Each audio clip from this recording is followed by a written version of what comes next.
আসসালামু আলাইকুম সুপ্রিয় দর্শক বন্ধুরা, আপনারা সবাই কেমন আছেন? আশা করছি মহান আল্লাহ তাআলার অশেষ রহমতে আপনারা অনেক বেশি ভালো আছেন। আমিও আলহামদুলিল্লাহ আল্লাহর রহমতে অনেক ভালো আছি। আজকে আপনাদেরকে রান্না করে দেখাবো গরুর মাংস। গরুর মাংস রান্না করতে কিন্তু আমরা সবাই পারি।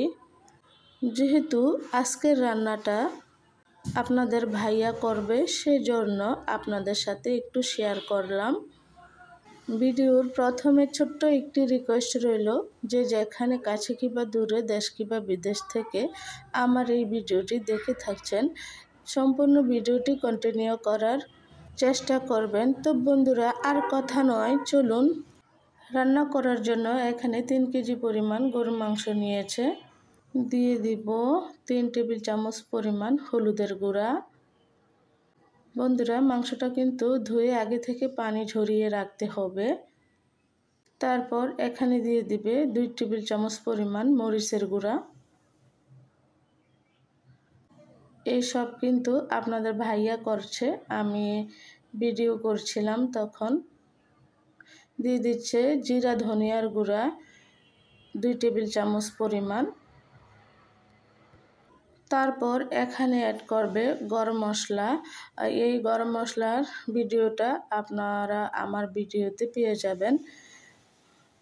দিয়ে দিল 2 টেবিল চামচ পরিমাণ গরম মশলার গুঁড়া। এক এক করে সব মশলা দিয়ে দেওয়া হলো। এখন আমি দিয়ে দিচ্ছি 2টো তেজপাতা, 2 টুকরো দারচিনি। এবার আপনাদের ভাইয়া দিয়ে দিচ্ছে 2 টেবিল চামচ পরিমাণ রসুন বাটা। আর দিয়ে দিচ্ছে এখানে 2 টেবিল চামচ পরিমাণ আদা বাটা। আমরা সব তরকারিতে আদা বাটাটা একটু বেশি খাই, পছন্দ করি। আর এখন আমি দিয়ে দিচ্ছি 4 কাপ পরিমাণ পেঁয়াজ কুচি। আর দিয়ে দিচ্ছি 2 কাপ পরিমাণ তেল। এখন কিন্তু মাংসটা আমি মাখাতে হবে, কারণ আপনার ভাইয়া বলছে ওর হাত জ্বালা করবে, সেজন্য আমি ম্যারিনেট করে নিচ্ছি। ভালো করে উপর নিচে মশলার সাথে মিক্স করে নিতে হবে মাংসটাকে, যাতে করে সব মাংসের গায়ে মশলা ভালো করে মিক্স হয়। আসলে আমার মেজো বোন কিন্তু এইভাবে হাতে মাখিয়ে সবসময় গরুর মাংস রান্না করে, আমিও মাঝে মাঝে করি। তো বন্ধুরা, লবণটা দিতে ভুলে গিয়েছিলাম, তো এখন দিয়ে দিচ্ছি পরিমাণ মতন লবণ। দিয়ে ভালো করে আবার একটু ম্যারিনেট করে নিতে হবে। আসলে আমি যখন একা একা রান্না করি বা একা একা ভিডিও করি, তখন আমার সব কিছু মনে থাকে। এই যে দেখুন, এখন আপনার ভাইয়া ক্যামেরা করছে আর আমি হাতে ম্যারিনেট করে নিলাম পুরো মাংসটাকে। আরও কিছু কাঁচা পেঁয়াজ উপর দিয়ে দিলাম। তো এখন চুলায় বসিয়ে দিয়েছি। আপনারা চাইলে এইভাবে করে মাংস ম্যারিনেট করে 10 মিনিট রেস্টে রেখে দিতে পারেন, এতে করে মাংসের টেস্ট আরও ভালো আসবে। তো আমার হাতে সময় নাই, সেজন্য চুলায় বসিয়ে দিয়েছে। একদম ফুল আছে, 5 মিনিট রান্না করবে, তারপর চুলার আঁচটা কমিয়ে দেব।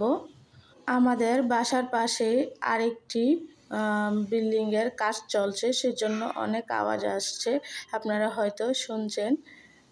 তো বন্ধুরা দেখুন, 5 মিনিট পর ঢাকনাটা উঠিয়ে দেখি মাশাআল্লাহ অনেক সুন্দর করে টকবক করে বলক এসে গেছে। তো এখন ভালো করে নেড়েচেড়ে দিতে হবে, উপরের গুলো যাতে নিচে চলে যায় আর নিচের গুলো যাতে উপরে উঠে যায়, সেরকম করে। আসলে আমার রান্নার হাঁড়িটা একটু ছোট হয়ে গেছে, একটু বড় দেখে নিলে ভালো হতো, নাড়তে খুব সুবিধা হতো।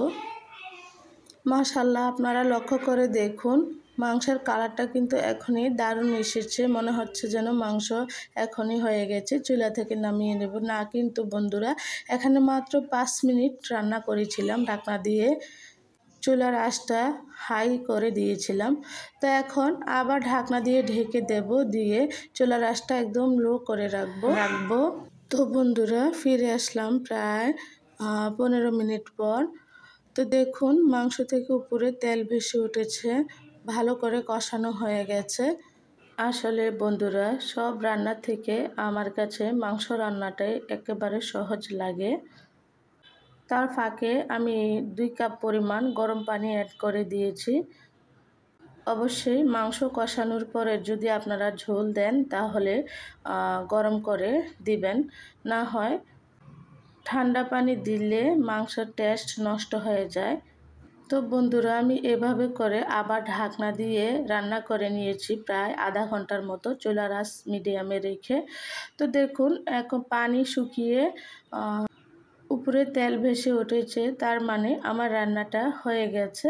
আমি তার মাঝে লবণ চেক করে নিয়েছি, লবণেও ঠিকঠাক মতো হয়েছে। মাশাআল্লাহ, আপনাদের ভাইয়া আজকে রান্না করলো, খুবই মজা হয়েছে।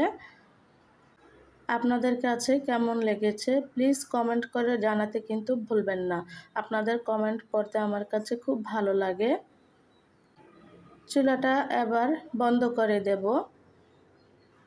বন্ধুরা, আমি আবারও বলছি, যদি আপনাদের কাছে ভালো লেগে থাকে আমার এই ভিডিও, আপনারা প্লিজ লাইক, শেয়ার, কমেন্ট করতে কিন্তু ভুলবেন না। আজকের মতো বিদায় নিচ্ছি। সবাই ভালো থাকবেন, সুস্থ থাকবেন। আল্লাহ হাফেজ।